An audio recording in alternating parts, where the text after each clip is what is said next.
जब चाहे हम खींच लें। पर एक समस्या आ गई है और मुझे पूरा विश्वास है कि आप मेरी सहायता जरूर करेंगे।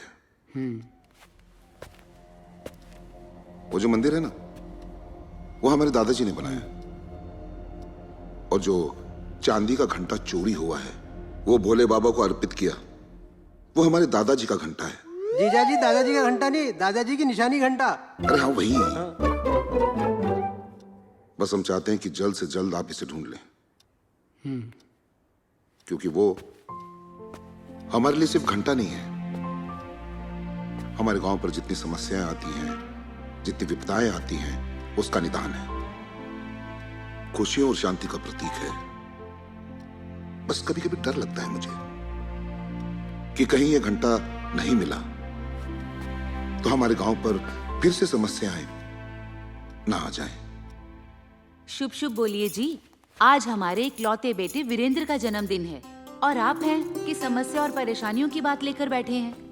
लीजिए, दान दक्षिणा का सामान भी आ गया, अब इसे जल्दी जल्दी गरीबों में बंटवा दीजिए। अरे तो बहुत बड़ी गड़बड़ होगी हमसे आज। अरे बेटे का जन्मदिन, हाँ? अरे पहले क्यों नहीं बताया मुझे? कहाँ है हमारा बेटा वीरेंद्र? वीरेंद्र, प्रणाम बाबूजी।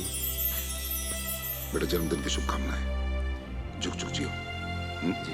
बस यही मेरी मनोकामना है, खुश रहो हमेशा। गरीब आए, जरा दान दक्षिणा करके आ जाएंगे आप? जाइए। जी बाबूजी। मैं भी आता हूँ वीरेंद्र तुम्हारी मदद के लिए।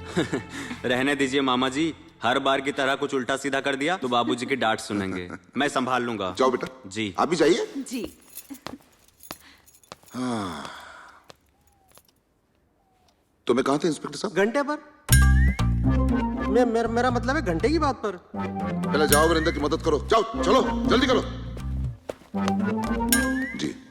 वैसे ठाकुर साहब, चोरी हुए चांदी के घंटे के बारे में काफ़ी कुछ आपसे मालूम हुआ, लेकिन जाते जाते इतना और पूछना चाहूँगा कि आखिर इसको चुराए जाने में किसका हाथ हो सकता है?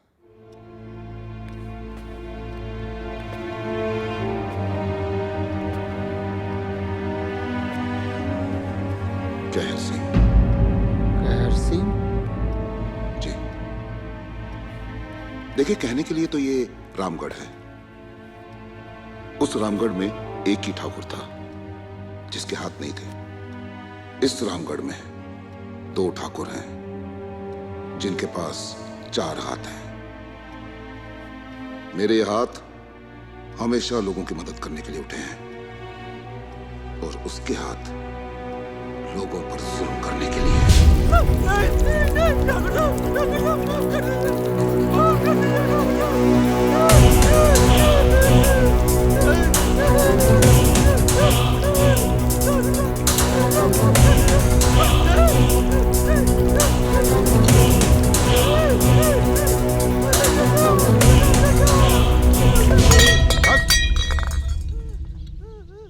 अरे क्या हुआ पिताजी? इस नीच ने फिर कोई गलती की है क्या? अरे जब तक ये कोई गलती ना करे और हमसे जूते ना खाए, इसका तो दिल ही नहीं निकलता है। हमने ससुरे से कहा कि हमारे नहाने के लिए पानी गर्म कर दे, तो इसने इतना गर्म कर दिया कि हमारी उंगली जल गई। वो तो अच्छा हुआ कि हमने सर पर पानी नहीं डाला, नहीं तो हमारे बाल और खाल दोनों जमीन पर आ जाते। अरे अभी कितने बेवकूफ हो, बात बात में लड़ने मरने के लिए तैयार हो जाते हो। हटो पीछे। ए पहाड़ सिंह, हवा सिंह, ले जाओ इसे, लेके जाओ।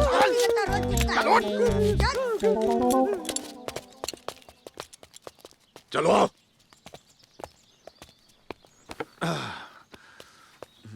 ठाकुर साहब, गांव में नए दरोगा जी आए हैं, वो आपसे मिलना चाहते हैं। अच्छा, हाँ। नमस्ते ठाकुर साहब। बैठिए। जी।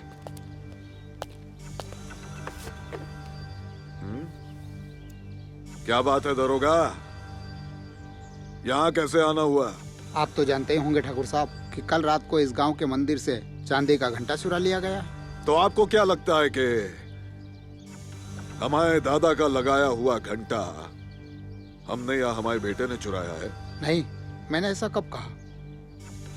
दरअसल अभी मैं बड़े ठाकुर रुद्र प्रताप सिंह की हवेली से आ। एक मिनट दरोगा जी, तुम इस गांव में नए हो इसलिए बता दूं, इस हवेली में बड़े ठाकुर का नाम लेना पाप है, पाप। और दूसरी बात, देखो दरोगा, वो बड़ा वाला हमारा भाई जरूर है, लेकिन सौतेला और जानी दुश्मन।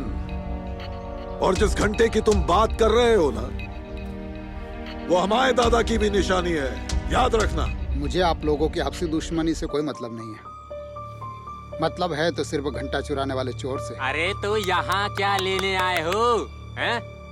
पता करना है तो मंदिर जाओ, मंदिर के रखवाले उस पंडित से पूछताछ करो जो चोरी वाली रात दूसरे गांव में शराब पीकर नचनिया का नाच देख रहा था और झूम झूम के ठुमके लगा रहा था।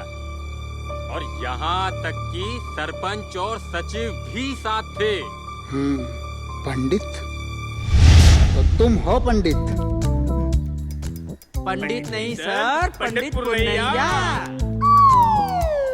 लगता है नाम तुम्हारे बाप ने टिप्पू सुल्तान नाटक देखकर रखा होगा, लेकिन उन्होंने ये नहीं सोचा कि पंडित पुरनैया अपने खानदान की नैया एक दो कोड़ी की नचनिया के ठुमकों में डुबाए। क्या बात है सर, क्या डायलॉग हुआ सर? जवाब नहीं आपका सर। क्या जवाब नहीं? जब देखो तब सांप की चमचागिरी करते रहता है। मेरी तरह ज्ञान की बातें किया कर। अगर तुम लोग खामोश रहो तो मैं आगे की कार्रवाई करूं? कीजिए सर। कैसे कार्रवाई? पहले ये बताओ कि ये कौन है और ये कौन है? सर मैं जानता हूँ सर, ये गांव का सरपंच है सर, और ये गांव का सचिव है। अब ये बताओ कि गांव के प्रतिष्ठित व्यक्ति होकर नचनिया का नाच देखने क्यों गए थे? साहब भोला कसम खा के कह रहे हैं साहब, हम गए नहीं थे, हमें ले जाया गया था। तुम तो चुप ही रहो पंडित। जब सुबह पूरे गांव वालों के सामने काला करके घुमाऊंगा ना, तब तुम्हें पता चलेगा। काला करके? क्या काला करके? सब कुछ ऊपर से नीचे, नीचे से ऊपर, काला ही काला। बुरी नजर वाले तेरा मुंह काला। अब सच सच बताओ कि गांव की जिम्मेदारियां छोड़कर नौटंकी देखने क्यों गए थे? क्या तुम्हें ये पता नहीं है कि गांव के मंदिर से चांदी का घंटा चोरी हो गया? मंदिर का घंटा चोरी हो गया और एक आदमी का खून हो गया और एक औरत पागल हो गई। मुझे तो ये सारी तुम्हारी मिली भगत लगती है। मिली भगत? सच सच बताओ, वरना ऐसी आओ भगत करूंगा कि जिंदगी भर याद रहेगा। सच तो ये है इंस्पेक्टर साहब, हम तो सोने जा रहे थे, तभी दरवाजा खटखटाया किसी ने। अरे पंडित, दरवाजा खोल। कौन है रे? अरे पंडित, दरवाजा। तेरा सत्यानाश मुंह तोड़ेगा क्या? अरे पंडित चल बाहर निकल। ये घर के पिछवाड़े से क्या घुसे चले जा रहे हैं? अरे घुसे क्या चले आ रहे? देखो कौन आया है। कौन है? अरे सचिव तुम? हाँ नहीं तो। अरे गज्जू तुम? प्रणाम पंडित जी, प्रणाम। तू कब आया बम्बई से? बम्बई से आया मेरा दोस्त को बस कर। अरे मांझा रे, मांझा क्या कर रही है? बैठ नीचे, कमर टूट जाएगी बुड्ढा कहीं का। काहे नाराज हो रहे हो पंडित जी? आपके लिए एक अच्छा सा संदेशा लेकर आए। हाँ नहीं तो। बताओ सरपंच। अच्छा हाँ, अरे पास के गांव में रासलीला चल रही है, गज्जू बता रहा था। हम तीनों जा रहे थे, सोचा तुम्हें भी ले लें। अरे यार ऐसा ना करे, हमें बहुत जोर से नींद आ रही है यहाँ। अरे यार समझाओ ना। अरे कैसी बातें करते हो जी, जाते क्यों नहीं रासलीला देखने? हमें तो बड़ा ही शौक है रासलीला देखने का, पर ये हमारे घुटनों का दर्द तुम्हारी तरह हमारा पीछा ही नहीं छोड़ता। चुप, तो कहूँ तुम्हारे घुटनों का दर्द है? अरे नहीं, कहने का मतलब है दर्द थोड़ा ज्यादा है आज। अरे पंडिताइन ठीक तो कह रही पंडित जी। एक काम करो, अपनी बैलगाड़ी निकालो, उसमें लगकर हम एक साथ निकलते हैं। जी ठीक है। गज्जू सही तो कह रहे हैं, और हम भी वहाँ में लद के और चल देंगे साथ में। हाँ नहीं तो। अरे बैल बीमार पड़े हमारे यार। अरे तो बैल बीमार है ना, गधा थोड़ी ना। गधा कह रहे तुम हमको यार? भाभी जी बोलो। बात का पतंगड़ा काय को बना रहे हो पंडित जी?